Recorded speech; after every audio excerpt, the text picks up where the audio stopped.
Bom, a partir de hoje, o ND Notícias vai apresentar uma série de entrevistas conduzidas pelo nosso colega Paulo Alceu com lideranças políticas aqui de Santa Catarina.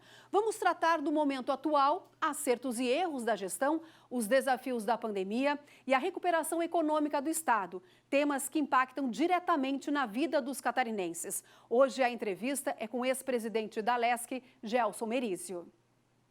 Tanto eu como ele estamos sem máscara porque estamos numa distância considerável e de segurança e dentro aqui da redação que a gente está mantendo essa linha.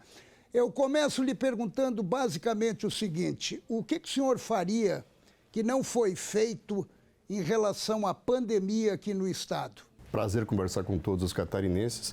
Primeiro, montando uma equipe competente, a equipe que deixou a saúde com toda a sinceridade, foi extremamente incompetente na condução da pandemia, desde o princípio. Agora, com a Carmen Zanotto, que é uma pessoa que conhece o setor, que tem liderança sobre os secretários municipais, que pode conversar com os prefeitos e ter autoridade, nós podemos, me parece, começar a ajustar o passo para que hajam ações coordenadas. O que existia até aqui era uma desordem geral, onde um falava uma coisa, outro falava outra, onde o prefeito não sabia se caminhava para um lado, caminhava para o outro, onde os hospitais não tinham protocolos claros, onde não se tinha previsibilidade do que iria acontecer no dia seguinte. O senhor defende o lockdown? O lockdown é uma palavra que ficou absolutamente proibida em Santa Catarina porque foi mal conduzido o ano passado. Nós não tínhamos necessidade de fechar locais que não tinham na época nenhum caso. E eu hoje não faria lockdown, porque entendo que o pico já passou, mas que nós precisamos ter medidas restritivas que permitam que a rede hospitalar volte a desafogar e sair do colapso.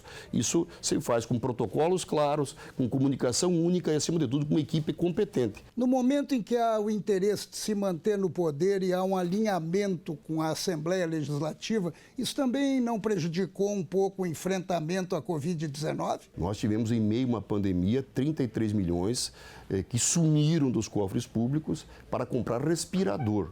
E não estou culpando ninguém. Quem culpou foi a Assembleia Legislativa, que abriu um processo de impeachment, aliás, dois. E, para ser justo, no primeiro deles eu fui contra desde o primeiro dia, porque era muito mais um golpe do que um processo necessário de investigação. No segundo, que é o que está em curso agora, estamos tratando de desvio de 30 milhões de reais para comprar respiradores. E olha que um ano depois não conseguiram encontrar um mordomo para ser ocupado. É impossível que simplesmente suma 30 milhões de reais sem ter nenhum responsável, que é o que parece que está acontecendo. É muito triste nos acompanharmos isso, mas é melhor que se passe isso a limpo e que o Estado tenha um caminho com segurança, com serenidade e, acima de tudo, com honestidade, do que um processo mal resolvido, mal explicado e que não tenha consequência. Está faltando dinheiro para Santa Catarina ou Santa Catarina tem dinheiro e não sabe administrar? Olha, o que anuncia o governo e o próprio secretário da Fazenda é que existem mais de 2 bilhões em caixa. Vamos lá, em 2020 foi investido 14,1 em saúde no Estado, do orçamento do Estado. Eu tinha lá atrás feito uma emenda que o gasto mínimo em anos normais deveria ser de 15%. Mesmo no ano mais recrudescedor da pandemia, foi gasto 1% a menos. Esse 1% por si só representa 300 milhões. Tenho certeza que esses 300, mais os 2 bilhões que estão em caixa, que deveriam ter sido investidos na saúde, evitariam mais de uma centena de mortes desnecessárias por falta de protocolos, como eu disse, por falta de investimento em hospitais que já existem. Nós continuamos com 4 hospitais novos fechados. Anunciar que tem dinheiro em caixa e ver gente morrendo transferidas para outro estado, transferida para o Espírito Santo. Mas que mundo que é esse? Que estado que é esse? Essa é Santa Catarina? É um tapa na cara do catarinense ver uma pessoa embarcar num avião daqui para o Espírito Santo, pegar uma ambulância, pegar mais 12 quilômetros de estrada de chão para ir morrer lá no Espírito Santo. A nossa média de óbitos é superior à média nacional. Média nacional que leva em conta o Amazonas, todo o Nordeste, o Rio de Janeiro, e mesmo assim nós conseguimos nos superar e temos uma média de óbitos maior que a média nacional. E isso não é Santa Catarina. O senhor está colaborando com o governo de Daniela Rainer? Eu não falei nenhuma vez com a Daniela depois da votação do impeachment. Eu não tenho nenhuma participação do governo, nem quero ter. Eu disputei a eleição o Moisés e a Daniela ganharam a eleição, eles têm toda a legitimidade, de uma forma direta ou indireta, como agora a Daniela, para concluírem os seus 4 anos. Tanto que eu estou aplaudindo aqui a escolha que ela fez da Carmen Zanotto, que não tem nenhuma relação política comigo, ao contrário, ela é próxima do Jorginho Melo, que provavelmente vai ser candidato a governador, que se tiver algum mérito é deles, e eu reconheço. Mas ela vai fazer um bom trabalho. Vão morrer menos pessoas em Santa Catarina do que iriam morrer com uma condução equivocada que vinha sendo dada. E qual a contribuição que o senhor pode dar a Santa Catarina, além da crítica? Olha, oferecendo sugestões, e eu tenho feito isso aos montes, naquilo que me é da minha função.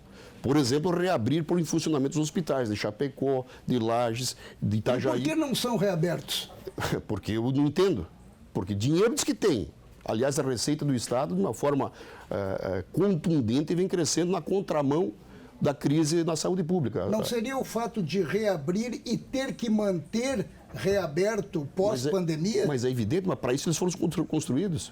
Eles não foram construídos para ficar fechado e abrir só na pandemia. Eles foram construídos para atender bem a população de Santa Catarina. Então estão segurando dinheiro. Então, daí sobra dinheiro em caixa. E aplica 14% só no ano de pandemia, quando no mínimo você deveria aplicar os 15%. Nós temos 2 variantes aqui. Uma é a saúde, a outra é a economia. A saúde o senhor já dissecou. E a economia? É que você tem uma falsa impressão de Santa Catarina. Santa Catarina é um estado exportador. Com o dólar a 5,60, 5,70, a média macula muito o resultado final. Então está muito bom para um segmento, especialmente do agronegócio, especialmente para quem exporta, e muito ruim para quem tem a lojinha dele, para quem tem oficina mecânica, para quem tem o seu afazer que não tem nada a ver com exportação. E esses não estão sendo apoiados? Esses estão sendo marginalizados e ainda pagando uma conta de que o Estado vai ganhar e por isso não precisa de ajuda. O secretário da Fazenda, na minha opinião, deu uma declaração totalmente infeliz, dizendo que Santa Catarina está a pleno emprego. Não é verdade. Que Santa Catarina não tem problema financeiro. Não é verdade. Uma coisa é receita do Estado. Outra coisa é a exportação e outra coisa é a vida real lá da lojinha do interior, da pequena indústria, do pequeno comércio, da empresinha pequena que está se quebrando para manter de pé o seu negócio. Isso que está faltando também em relação ao governo, um projeto ou um plano de futuro para resguardar esse setor da economia. O governo não é banco. Eu não consigo entender um governo que anuncia como se fosse uma grande coisa ter 2 bilhões em caixa. Quem tem que ter caixa é banco para emprestar.